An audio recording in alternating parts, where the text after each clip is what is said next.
Hello. എൻ്റെ പരിപാടി എന്ന് പറഞ്ഞിട്ടുണ്ടെങ്കിൽ പെയിൻ്റ് അടിക്കാനുള്ള തീരുമാനത്തിൽ ഞാനങ്ങ് പുറപ്പെട്ടതായിരുന്നു. അപ്പോൾ കുഴപ്പമൊന്നുമില്ല കേട്ടോ. ഞാൻ ആദ്യം വിചാരിച്ചത് നല്ല രീതിയിൽ ഫ്ലോപ്പ് ആവുമെന്നാണ്. കാരണം മുന്നേ ചെയ്ത് വശമുള്ള പണിയല്ലായിരുന്നു. ഞാൻ ജീവിതത്തിൽ ആദ്യമായിട്ടാണ് ഇമ്മാതിരി പണിക്ക് നിൽക്കുന്നത്. പിന്നെ രസമാണ് നമ്മൾ സ്വന്തമായി ചെയ്ത് അത് കുറച്ച് വൃത്തിമെനയാണ് ആയിട്ടുണ്ട് എന്നൊക്കെ കാണുമ്പോൾ നമുക്ക് കിട്ടുന്ന ഒരു സാറ്റിസ്ഫാക്ഷൻ. അപ്പോൾ ഉമ്മച്ചി എന്നോട് ആദ്യമേ തന്നെ പറഞ്ഞു, നിനക്കറിയാത്ത പണി നീ ചെയ്യാൻ നിൽക്കണ്ട, നിനക്കറിയുന്ന പണിയുണ്ട് അത് ചെയ്താൽ മതി എന്ന് മലയാളത്തിൽ എന്നോട് പറഞ്ഞതായിരുന്നു. പക്ഷേ അപ്പോൾ എനിക്ക് വാശിയായി. ഈ പണി എനിക്കറിയാം, ഞാൻ എടുത്തിരിക്കും എന്ന് ഞാൻ കാണിച്ചു കൊടുക്കാൻ വേണ്ടിയിട്ട് ഞാൻ എന്ത് ചെയ്തു, മനഃപൂർവ്വം തന്നെ ഇത് ഞാൻ ചെയ്യും എന്നൊക്കെ പറഞ്ഞ് ഞാനങ്ങ് തുനിഞ്ഞിറങ്ങി.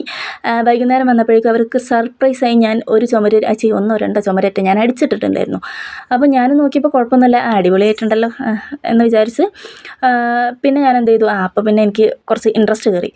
എന്നാൽ പിന്നെ മൊത്തമായി ഞാൻ തന്നെ അങ്ങോട്ട് കരാർ ഏറ്റെടുത്തു എന്നുള്ള ലെവലിൽ ഞാൻ പറഞ്ഞു, ഇപ്പോൾ നൈറ്റ് ഡ്യൂട്ടിയാണ്, അപ്പോൾ എനിക്ക് പകൽ എന്തായാലും സമയം കിട്ടും, കുറച്ച് നേരം കിടന്നുറങ്ങാം, അതുവരെയുള്ള സമയത്ത് നമുക്ക് ഈ പണി എടുക്കാമെന്ന് വിചാരിച്ചിട്ട് ഞാൻ എന്ത് ചെയ്തു, എന്നാൽ പിന്നെ ഓക്കെ എന്ന് പറഞ്ഞ് ഈ പണി അങ്ങ് തുടങ്ങി.